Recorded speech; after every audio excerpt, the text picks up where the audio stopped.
আচ্ছা, তুমি কি তোমার সব ট্রাফিককে একই মেসেজ পাঠাচ্ছ? তাহলে তুমি রেসপন্স পাবে না। ট্রাফিক সাধারণত ৩ ধরনের হয়ে থাকে। হট ট্রাফিক, যারা অলরেডি তোমার সার্ভিসটা নিতে আগ্রহী।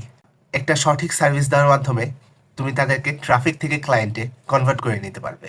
ওয়ার্ম ট্রাফিক, যারা তোমার সার্ভিসটা সম্পর্কে জানে কিন্তু একটা সঠিক অফারের অপেক্ষা করছে। একটা সঠিক অফার দেওয়ার মাধ্যমে তুমি তাদেরকে ট্রাফিক থেকে ক্লায়েন্টে কনভার্ট করে নিতে পারবে।